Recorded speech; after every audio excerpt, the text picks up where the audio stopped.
Trump agamba nti mu byafaayo by'ensi yonna olunaku lw'okutaano lwe baatuuse ku nzikiriziganya n'eggwanga erya Iran lunaku lukyasinza okuba olw'omugaso n'amakulu gyali n'ensi yonna.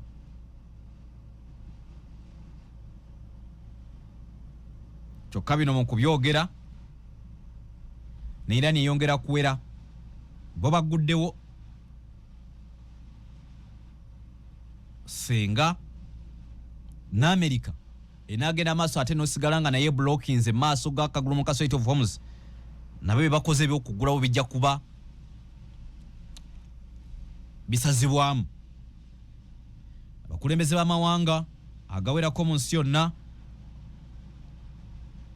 bavuddeyo ne babeera nga basanyukira saako okubanga bebaza Omukama Katonda olw'ekirangiriro kya Iran kye yakoze ekyoga nti akagulu ka Strait of Hormuz kagudde, era nga yasoose ye mutesitesi w'olukiiko lw'amawanga amagatte UN Chief Antonio Gutierrez ng'agamba nti oboolyawo lirimu ku madaala agatuusa n'okutambuza eggwanga n'ensi yonna mu kkuba ettoofu, era n'asaba bw'atyo okulaba nga eddembe ly'okusaabala n'okutambuza amato ku mazzi liddamu okuteekebwamu nkola n'okuweebwa ekitiibwa, naddala nga akagulu ka Strait of Hormuz kagobererwa, era kino kiweebwa ekitiibwa eri buli muntu.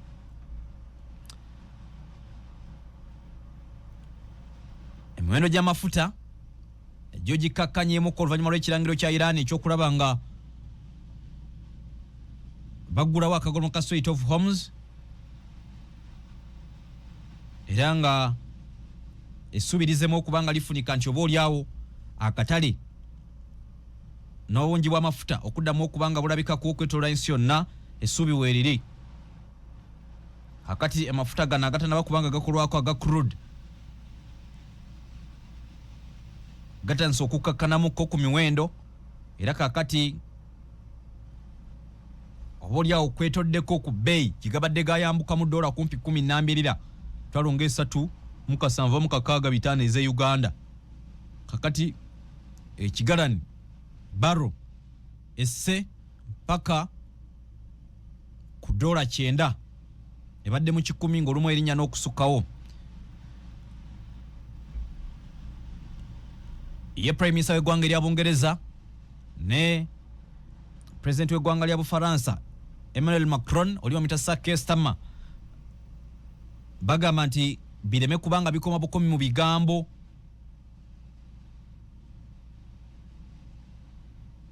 bano babadde balina olukiiko lwe batuddemu era nga balukubiriza lw'amawanga 50 naye nga lwabadde ku mutimbagano lwabadde vacho, baga nti bireme kubanga byakwogerako bwogezi wabula eno embeera ebeere nga ya lubeerera permanent. Sigamba nti oli olunamunyiizanga ng'ajja ng'agamba nkaggadde.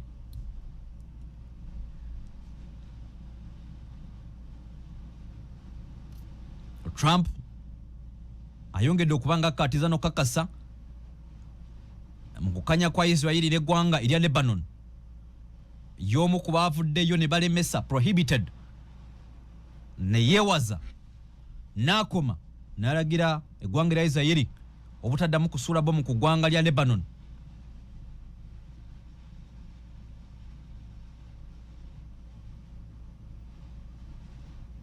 Wabula agenda okwogera bino nga Prime Minister w'eggwanga erya Israeli Benjamin Netanyahu yabadde yakamala okugenda ku mutimbagano ng'agamba nti awuli akyeswanta tebinnaggwa, akyayagalamu aba Hezbollah bano rawundi era akyasobola okubalumba.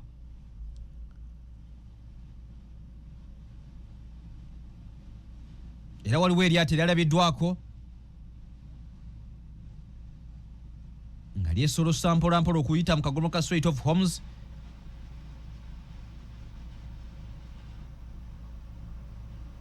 nga kiringa ekiwa essubi nti kyandibanga kirabika Iran kati ekkiriza amaato gasobola okuyitawo.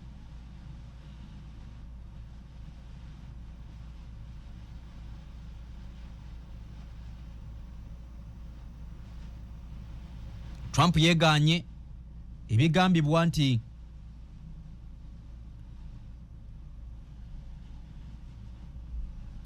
walabika waliwo omusimbi ogenda okubanga guwanyisiganya gwa bombi 20 Iran okukkiriza okuwa uranium waabwe eri eggwanga erya United States of America. Wabula nga agamba nti balabika bagenda kukolegana wamu n'eggwanga erya Iran okugenda mu bipompogoma mu bifunfugu ebyatuula oba ebyayiika mu bifo naddala mu Isfahan. America bwe yasuula bomu ku bifo bino, Iran we kubira uranium maweesezo ga nuclear, America geyonoona.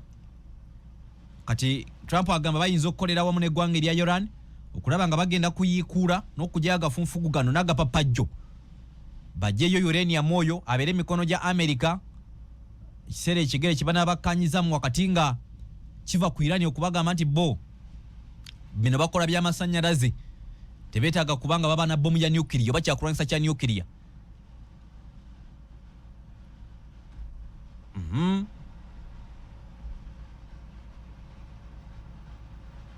Kati Bungereza egamba betegefu okuwayo obuyambi bonna obanga bwakinamagye obanabanga luwa akakiko k'ensi yonna akanaba kavuddeyo okukuuma entambula y'amaato kagolomoka Strait of Hormuz. Ambasada w'eggwanga erya Bungereza mu America Christian Tana bayogedde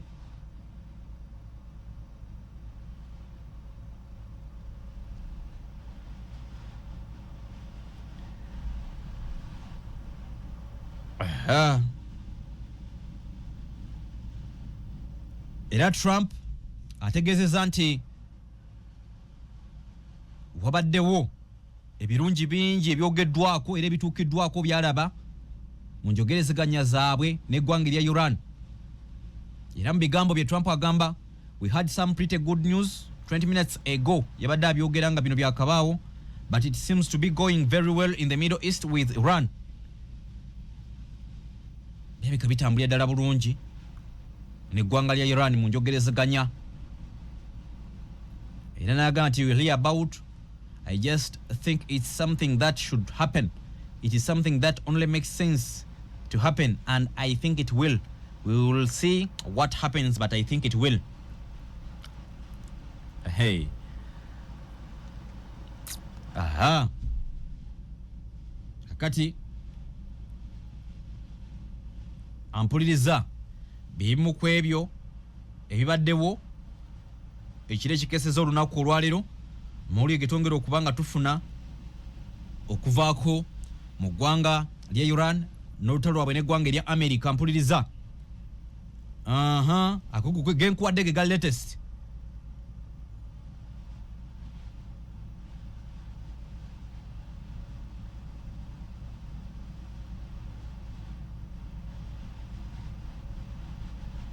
Amawanga gombiri buli omalabika nga ateesiga munne.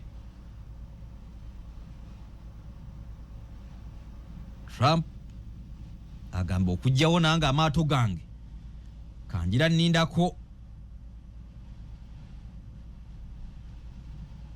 nnindako wabula olusebegende lw'emmeeri n'amaato agagula amafuta galabwako mu kyondo kya Gulf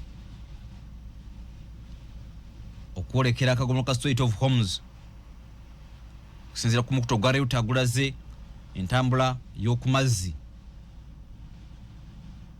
nga kirabika nga bana bagamba tuwewuddwako bagezaako okulaba nga bayitawo oluvannyuma lwa Iran okubawa olukusa n'okukkiriza amaato gaddemu okubanga gayita mu kagolomo kano. Kakati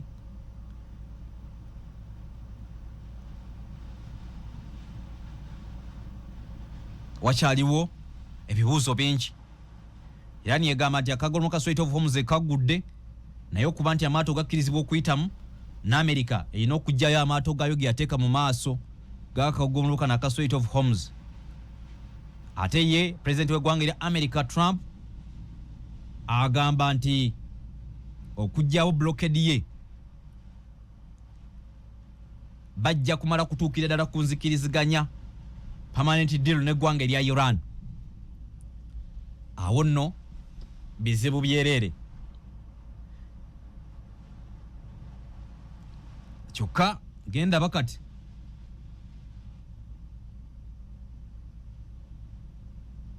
newankubadde nga waliwo abagezaako okulaba nga bagenda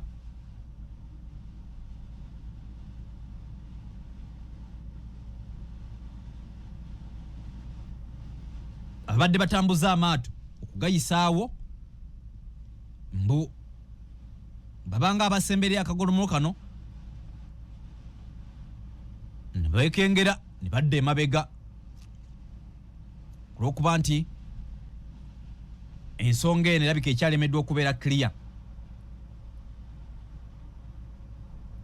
Iran egamba si beetegefu era bo tebalina kye beetaaza ceasefire mbu basirikirizemu okulwanagana. Bo kye baagala okulwanagana obutaddamu kubaawo era ni obutaddamu kulumbibwa. Bino byonna bigenza okujja nga waliwo abalowooza nti akadde kalabika akasigaddewo ceasefire okukomekkerezebwa ya sabbiiti ebbiri kandibanga katono, betaaga okukwongerayokko mu maaso. Kati yo Iran egamba oba bakongeddeyo bate bakongeddeyo ffe tebituyamba. Ffe twagala permanent ceasefire okusirikiriza okulwanagana nga kwankomeredde.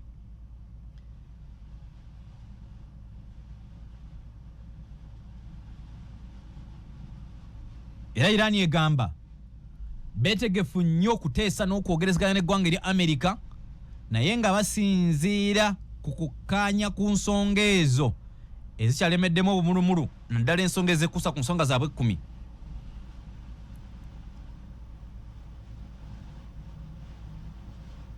Buli omu abadde alowooza nti enjogerezeganya okukoma olutalo lwa Amerika ne Iran zandibadde zisinziira nnyo ku nyukiriya.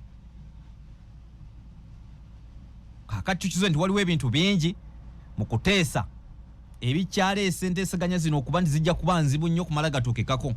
Bonna bazeetaaga naye buli omu bye yeetaaga oba byasaba oba yagala bikolebwe birabika nga bingi. Omutendera gwa nyukiriya gulabika nga ogukkanyiziddwako era solution bonna bagifunye newankubadde buli omu agyexaggeratinga. Amerika egamba Iran ekkiriza okuba ntegenda kukola kyakulwanyisa kya nyukiriya era Trump kyokka kyalinga kyagamba era kyabukula nakyo. Agamba ekikulu kasita bakkiriza nti tebagenda kuweesa nyukiriya. However, Trump naga nti eringa garanti ku kino yakugjayo nyukiriya mu ggwanga erya Iran. Guno si mulimu mutono ogutasobola kukolebwa mu nnaku oba wiiki. Kinaakolebwa kitya? Baani abagenda omugjayo Amerika ba Iran? Bwagibwayo agenda tambuzibwa atya? Ebyo byonna bikulu. Akati ensonga endala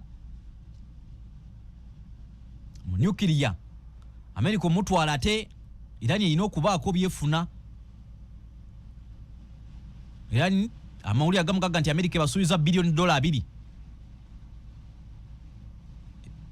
project senga Iran ekkiriza okuwaayo n'okuva mu by'okuweesa uranium ayinza obba litya okukola nyukiriya oba butakuweesa kyakulwanyisa kya nyukiriya. Ate mu mbeera y'emu aba Iran bagamba nti ebitakwatwako ebitakkanyizibwako uranium ono kyabatwalira ebbanga kya bugagga kyabwe kye balina ate nga kitegeerekeka. Iran bw'okkiriza n'owaayo nyukiriya rather uranium kyekimu ku ebibadde bitiisatiisa ku mawanga amalala obutalumba Iran nti ssaawa yonna eyinza okuba nga efuna bomu eya nyukiriya. Ekyo bw'okyeggyako akapande oba osomye bubi.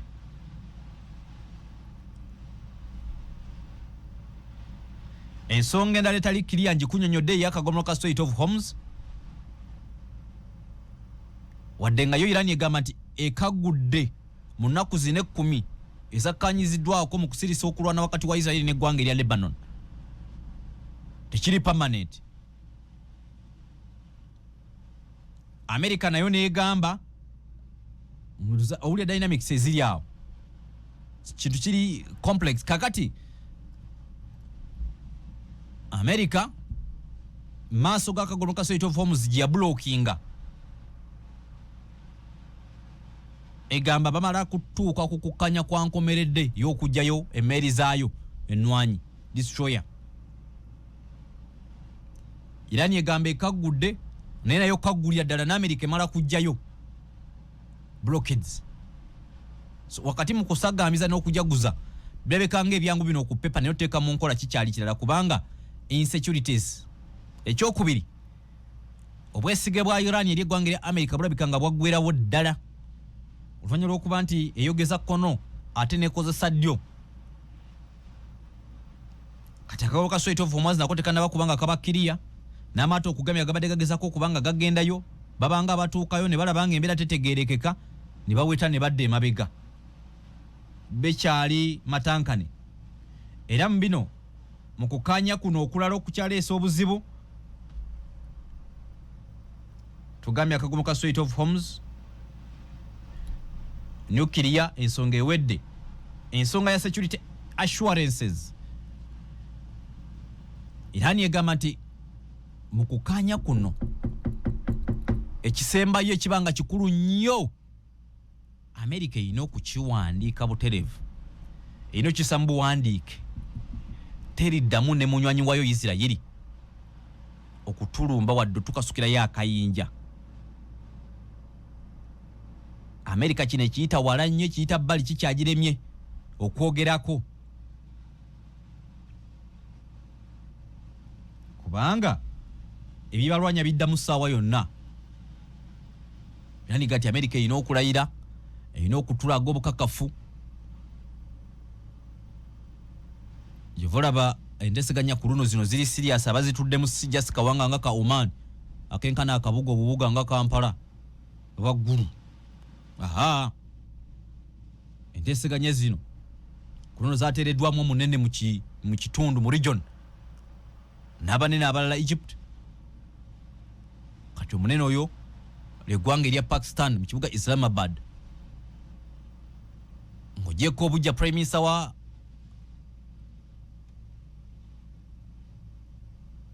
Pakistan Shehbaz Sharif okuba nti yazibaddemu wabula n'omunnamagye aziri mu mitambo Munil Field Marshal okulaba nga tewali kyekwasibwa.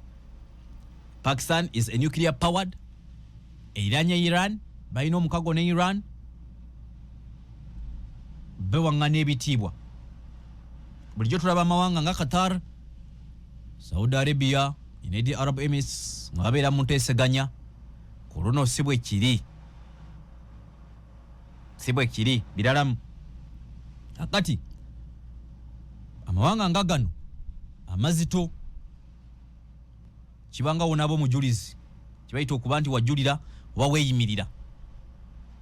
Iran kyega nti enteeseganya ez'obutaddamu kutulumba zirina okuteekebwako mukono mulangire nti temuliddamu kwetantala wadde okulumba ku ggwanga erya Iran era olutalo teruliddamu kubaawo wakati waffe nammwe. Security assurances nga tuzivuddeko waliwo ensonga ya frozen assets, ebyobugagga bya Iran ebyaboyebwa mabanka mawanga ag'enjawulo. Tubyagala tubyetaaga so nga tusuubira okuteesa kuno ebigenda okuteesebwako bituwa ssuubi ki oba bitusigira kifaananyi ki omulungi ampuliriza. Kwongera kuzaala na kuleyinga kkubo erigenda okutuzaayo mu lutalo oba biwa essuubi lutalo okuba nti terugenda kuddamu kubaawo kubanga bino byonna si byangu. Ogamba era eweeyo nuclear waayo ne programu eyo n'okugigirawo ddala esigale nga yakola bintu by'amangu bya bulijjo masannyalaze n'ebirala. Ekyo Iran kigiwunyira ziizi kyekkaanya n'Amerika era kyegaba kibayinza okutuukako kukkaanya kyabutaweesa kyakulwanyisa kya nuclear kubanga bo bagati bakyetaaga. However, wetaaga kyaki ng'olina missile ennaku zo tewakyali ggwanga likasuka nuclear byakugiragira ebyo. Kati ebyo biri ku side ya Iran. Amerika yagala program ebeere dismantled egibwewo ne uranium bambawe gwe bafunako ow'ebitundu 6 ali enriched. Ensonga endala kagono ka Strait of Hormuz complex nako nkunyonyodde obugazi bwako n'ebikalimu. Iran etaawo n'obukwakulizo bw'eteerawo. Amerika ne banywanyi bamwe temulina kuyisaawo maato gammwe na kampuni zibakwatako. Ayitawo alina okuba n'olukusa okuva mu ggwanga erya Iran n'ebyempuliziganya nga Iran yebalaze balina okuba nga bayita. Ekyokubiri mu ndagaano kiteekebwemu era kiwandiikibwe Iran nga bwefunye obwannannyini ku mazzi gano n'akagomo ka Strait of Hormuz era ikavunaanyizibwako ng'efuuse nga property yaabwe. Security assurance ngikunnyonnyodde kubanga ebitwala Amerika okulumba eggwanga erya Iran tomanyiriwe birikoma. Wayinza oyitawo emyaka 5 Iran neddamu okukola nuclear. Amerika nga yeetaaga kuddamu kulwana oba kusitula nno nnyina bomu. Kakati security assurance zino okiyingiramu otya? Frozen assets ebyobugagga bya Iran ebyaboyebwa okubibaddiza n'okufuna akasimbi mu byobugagga bino. Iran olaba ebadde edduka ku misinde bwegitinga eriko envumbo n'ebyobugagga byaboyebwa kati bw'obigiddiza bw'ogiwa ssente essaawa zino ku magezi ge balina bayinza kukola batya? Ensonga endala ampuliza tugenda kulaba okuteeseganya kuno okugenda okuddamu okutuula Trump kwatugambye okutandika mu weekend eno. Biki ebigaziyiza fayiro ebitiisa nti oba oliawo okutuuka ku kkanya kuyinza okuba okuzibu ennyo ate ng'ekkubo ly'okulwana lyabeka nga ddyo lyangu nnyo n'okuba nga liri kumpi eri bano bombi liri. Frozen assets tukivuddeko tugenze ku ballistic missile program. Amerika yagala Iran ekenneeze ku distance obwanvu emizinga gye gikuba gyeri mu kukola obutasukka kilometers nga 2,000.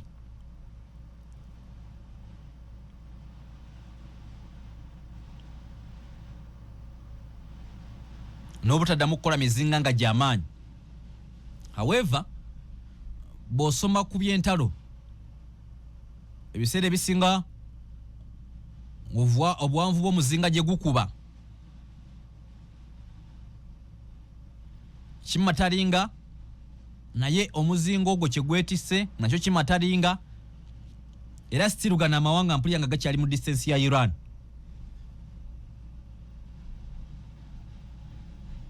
Kati olw'emizinga gino gya intermediate range, short range ne medium boboganyiranye okuweesa emizinga tugeze gya long range ne intermediate, short range ne medium nga kisobola okutuuka mu Israeli oba n'amawanga agali awo oba nga gisobola okutuuka wali interest z'omu America.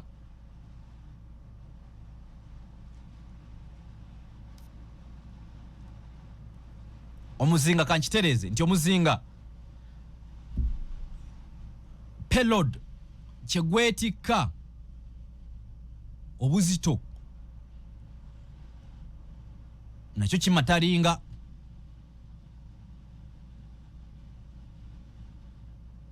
gweyinza okuba nga tegukuba wala nnyo nenga gusobola okwetikka ekizito ne bakikukuba.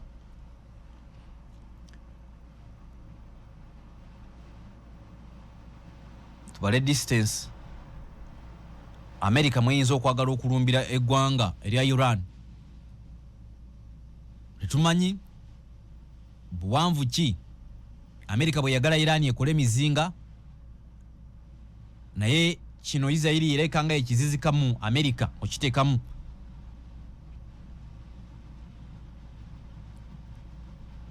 Sikaze ku mizinga eminafunafu Israeli yeyinza okumala gakuba nga bwe yagala.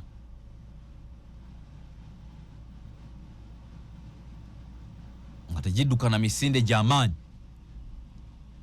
kati ekyo nakyo Iran egamba yo nga yo ku side eyayo ekyo kyo kya America na Israel mizinga minafu nga tegigenda wala ataka obo ono obanga ntegeredde kati yo Iran egamba nti America eyina okukkiriza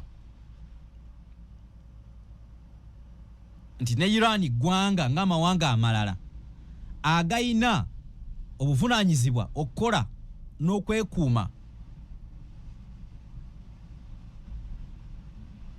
obaako tukafunye.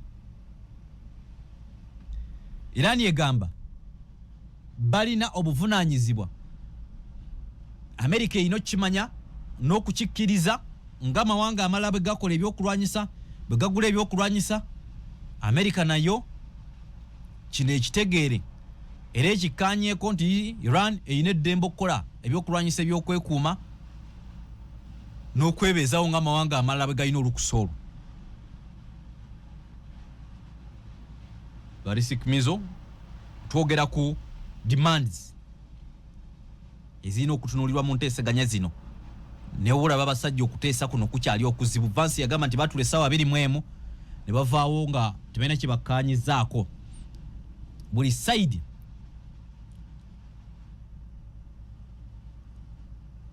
kyetya ku side y'omulala ate omulala yekyayagala abeere nakyo. Ensonga endala war reparations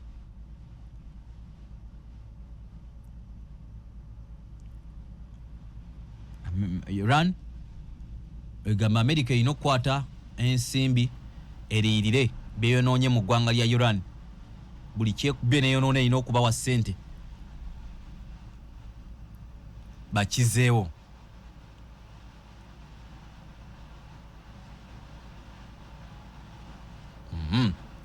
Kati ampuliza bw'oba ojjukira kye twatandikiddeko ekyebiwulirwa nti mu Iran okuwaayoyo ebyayonoonebwa oba kuba Isfahan mbwawali uranium America yakujuwa billions dollars $20. Oyinza okukikkiriza nti kiyinza okuba nga kyo kino America yakikkiriza. Kakati America byokwonoona mu Iran abatunulizi b'ensonga n'ababalirizi bagamba nti damage n'ebizimbe ebyayonoonebwa mu Iran mu bulumbaganya America bwe yakola bibalirirwa okubanga biri mu buwumbi bwa dola za America 207. So kati kitegeeza nti America bwe bayakukkiriza kino bajja kukwata obuwumbi nga3,000 babuwe eggwanga erya Iran. Simanyi kino bwe kiyinza kuba. Regional relations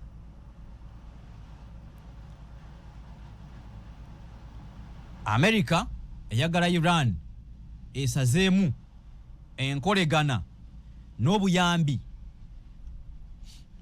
bwebaddewa obubinja bwabwe abanywanyi obuli mu Iraq, Islamic resistance in Iraq. No. Yes, hey. Islamic resistance in Iraq, Kataib, Hezbollah, Houthi, Hezbollah njogeddeko n'Abahouthi n'Abahamas. Kati America egaba bano bonna beekutuleko toddamu bbawa buyambi. No nothing. Iran egaba bano baana ba munju ne budget tugiina bo beesonyiwe. Era okumanya Iran bano baagala nnyo yaganye okubaako ekikolebwa kyonna oba ekibaako oba ekituukikako ng'otawo tenonnasiriikirira mu Lebanon. Era Iran ampuliriza nganzi nnyo mu mawanga yokanga wunya mawanga gana America yabasookamu oba yabasookayo mu ggwanga erya Iraq. Iran nganzi nnyo kubanga nga Saddam Hussein nabakubanga avaako baali tebali makambugu na ggwanga lya Iran. America nijja ku Saddam Hussein eringa yakwata Iraq n'egigabira Iran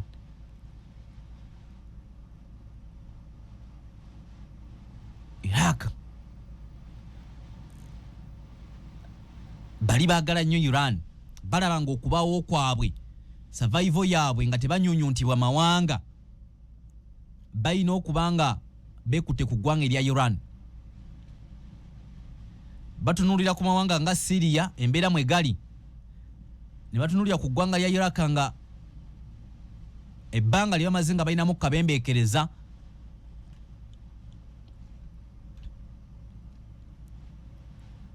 Nga gavumenti ya Iraq emaze okuddamu okulaba nga etereza ku gavumenti n'Abamerika batandise okuvaayo. Amerika eno giraba edduka agamawanga agawali amafuta wakiri eteekayo akabinja k'abayeekera nga ekawa obuyambi. Buli wantu wonna nga waliwo n'amakubo. Kati mu Iraq eyo kyangu okutuuka ettake Amerika inayo base. Syria kyangu okutuuka ettake n'okuva mu Iran. Kakati awo wonna waliwo amafuta mangi. So kati ebbanga lyonna Amerika nga eyina enkambi zayo n'okubanga eyina bwetambuza eggwanga, kiba kizibu nnyo gavumenti eriko okufuna emirembe. Ekyo instabilities tukirabyeko ne mu West Africa. Abakulembeze b'amawanga naddala gali agasembayo waggulu awo nga mu Sahara bagamba nti batawaanyizibwa olw'okuba amawanga gano naddala Bufaransa gye basinga okuteekamu olunwe esponsoring obubinja buno obutabe okuba nti busigala nga bukyalwana yo ejje ekampingeyo mu linnya ly'okulaba nti erwanyisa batujju. Kati ebbanga lyemalanga eri eyo wattu bo babeera mu kweyolera ku mafuta na byabugagga. Ekyokubiri bakuteekako embeera bw'oba tolina ssente za kusasula nga tukuwa obukuumi ffe tujja tutundanga amafuta twesasule. Moreover bo balina n'ebyuma ebigasima ebigatambuza byonna bibangwira. So embeera nga bweri wakati mu kuteeseganya kuno bye tusuubira ndaba essuubi likyali ttono nnyo okutuuka ku kukkaanya okwenkomeredde.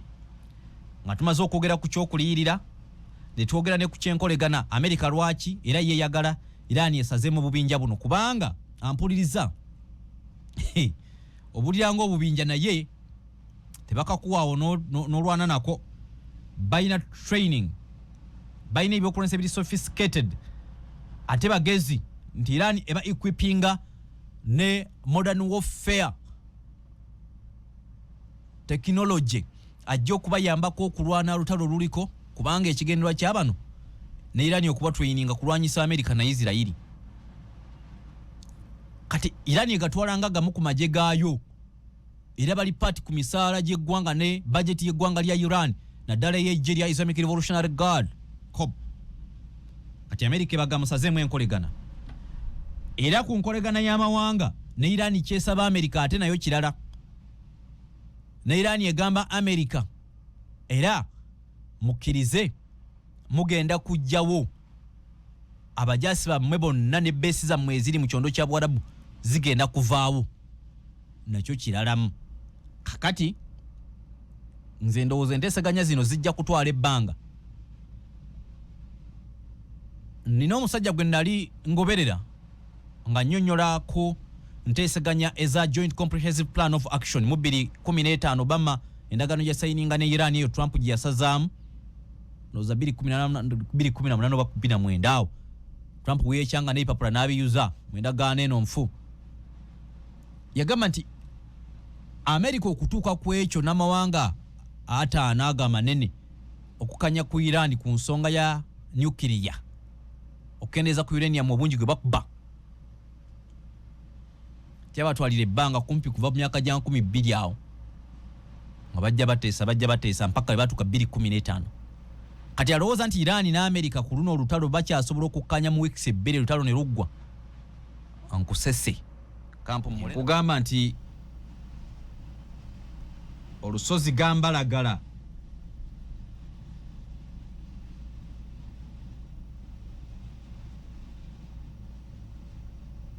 nteeseganya zino nze ndulabawo kubanga buli sayidi eyina kyetayagala kufiirwa.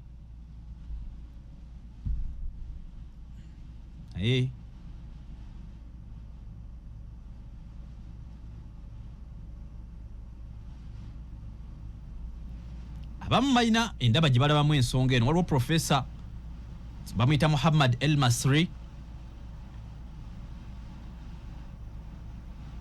ali ku institute bagiyita ya Doha Institute for Graduate Studies. Yayina essuubi agamba nti kamukotinga ebigambo byagamba nti the fact that he is speaking confidently at all and the fact that we know he's been looking for an off-ramp for many weeks now suggests that he may be serious about getting a deal done. And if he is serious about getting a deal done, I think there is real chance. Ku bino byonna yalabanga Trump kirabikanga amaze ebbanga sabiti zino zonna abadde ayaggayagga okulaba nga waakiri abako kyalaga ensi nti bayinza okuba babako kibatuuseko n'eggwanga lya Iran kukaanya. Birimu nno kamera olina okulaga ensi okwanika bye mukaanyizaako nakyo kiralamu. Bino byonna senga Iran n'abaako byefunye by all means kyonna kyejja mu nteeseganya zino ejja kuba esikowarinze.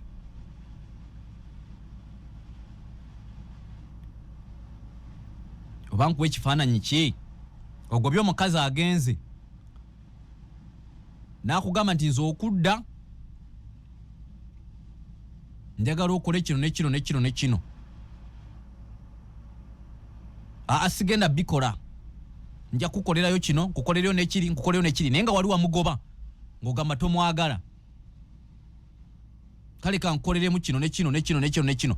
The mere fact nti osubmitinze n'okkiriza okubaako kyokola kitegeeza omwetaaga akomewo wakola ensobi nga bakubuuza wali ogoba waaki kubanga oba butamugoba wali toyina kyofiirwa kaakati wano mu kumuzza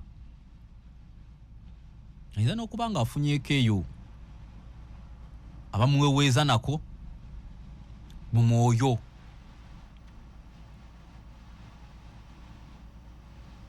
Nga alabyeko ne ku birala alozezza ku birungi ebirala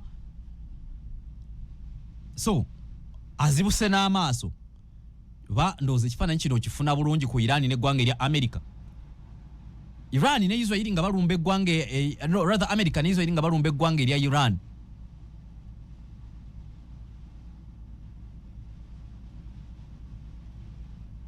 Waliwo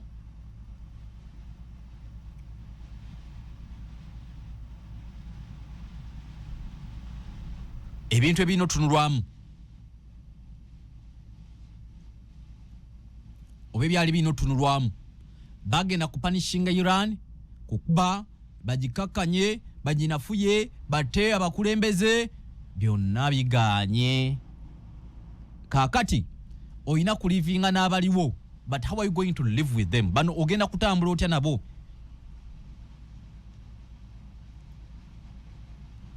Olemeddwa okubajjako olemeddwa okuba nafuyo bongedde maanyi obuwagizi n'opposition bwe badde ina mu Iran bonna bwakendedde kate kyali ayinza kuvaayo mu kaseera ak'olutalo nga balaba eggwanga lyonna lulina omulaba abalumbye genotandika kudda mu byabufuzi. Luli Hayatola Al Khamenei yali omukulembeze ow'okuntikko nga sayidi zombiri yaziwuliriza sayidi y'abantu ba bulijjo abayivu the clerics ni sayidi y'oludda olw'abannamagye aba Islamic Revolution naddala eggye lya Islamic Revolutionary Guard Corps ye n'asalawo nti tetukola nuclear wano tetukola bwe tuti wano tetulumba banneyiba bano banira. Kaakati bano abaliwo bonna structure yonna yazze almost mu mikono gy'abannamagye nti ne gwe balonze nga supreme leader omusukulumu Mojtaba Al Khamenei Hussein munnamagye.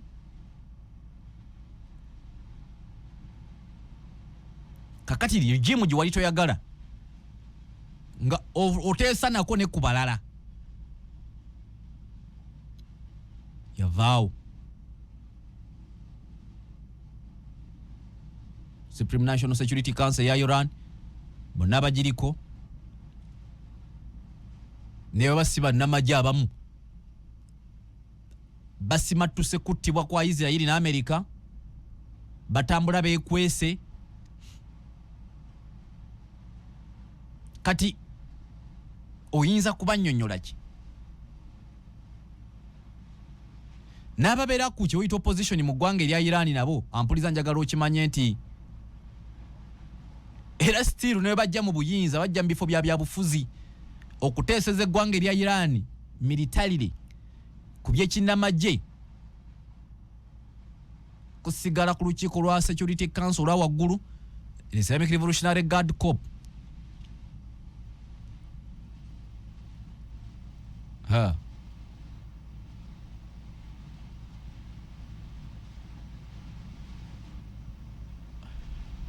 biralamu so kati oyagala toyagala wadde nga nawulira mawulire jo nti ababaka ba parliament mu Iran ebitundu kumpi anaku 10 basimba nakakongo ne bagamba tetukkiriza kuteeseganya n'abasajja byo kutesa tubiveeko zivuge zaake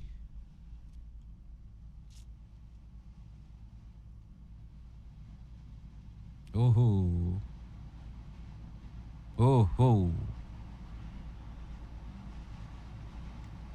so mbadde ngezaako okulaga nti munteeseganya muno mugenda kubaamu buli omu okulaga ensi okujanjulira kiki kye muteesezaako kati Trump kyalina okwanjulira ensi musajja wattu musaasire ensi gye wagendanga ng'olumbye nti yali threat ku ggwanga lyo ove mu nteeseganya ng'ogiwadde sente ogiriiridde ogiwadde obuyinza kagolo ka Strait of Hormuz bwetaalina gavumenti ezzeeko giwadde assurance tojja kuddamu kugirumba who cares about uranium ng'ofunye sente n'obusobozi ne security assurance bwebanga byonna babikanyizaako kubanga Trump agamba bino bikanyizibwako ensonga 10 ekikulu kyonna kasayo Iran tefuna kyakulwanyisa kya nuclear ye Trump agamba kyatunuulidde nga nayina nuclear mukozesa ki though buli mwa batyo kugamba kuno kukoonako naye guno mulembe kuno omutebi okyasobola okukwata nuclear n'omukubensi kivula lunaku Trump lwe yakisiinyaako kino lwakyusa ebintu bingi nnyo mu lutalo luno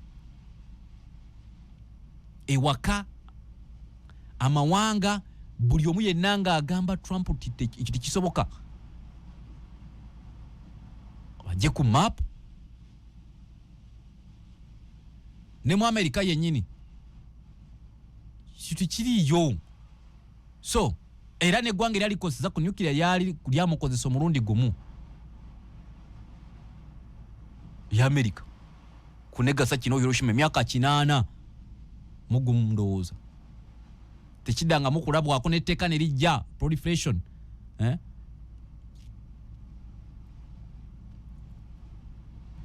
bagita batya non-proliferation treaty I think wemba serabidde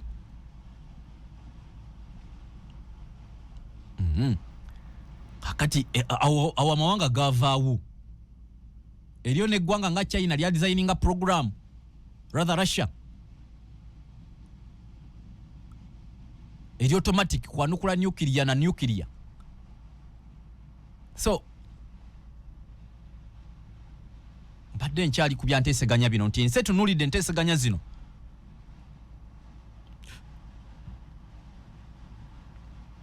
buli omu kyagenda okujjayo akyanjulire ensi akyanjulire bannamawulire akyanjulire n'eggwanga lye nti olutalo olukomekkerezeddwa bwe ruti tukanyiza ku bino ne bino olwono Iran ematize bannansi tikyali wathe abantu baabwe 2,000 n'okusoba abattibwa mu lutalo luno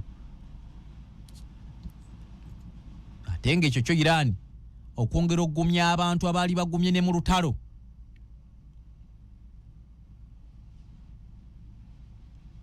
oba bafa bafe nakati abantu buli kiro bagenda ku nguudo mu kuwagira n'okulaga obwagizi bwabwe eri amagye kati abantu bano nga Iran mu bukulembeze mujitaba oyina okubalaga nti bye muteeseza biri worth their life, buli worth obulamu bw'abaana mu kisulo ky'abaana eminabu abatibwa 170. Abalaba ne Iran temala gakkiriza bukkiriza nti kino tukiyisiza, birina okubanga birimu omuzinzi bye mukanyizaako. Kivula abasajja nabo banywedde. Era ampuliza mu kino Iran erina obwagize waka, ekyo kimala mu lutalo. Tinewe balirwana ekisooka ekimanyi nti kaakati tekyasobola kufuna bagenda kwetemamu kuyuzayuza ggwanga, tekyalina bagenda kubalyamu lukwe n'ebiringa ebyo. Ekyali wamu abantu ekyabayina ejje ekyaliyina. Nawulidde era mu wiiki eyo nti abantu babagambye bewandiisa abagala okuyambako okulwana nga America eresa abajasi ku ttaka. Nalabyekompa abaplayinze babadde obukadde 2 nendowooza kireka kyabadde exaggerated. Batuwe mundu tulwane tulwanirye eggwanga.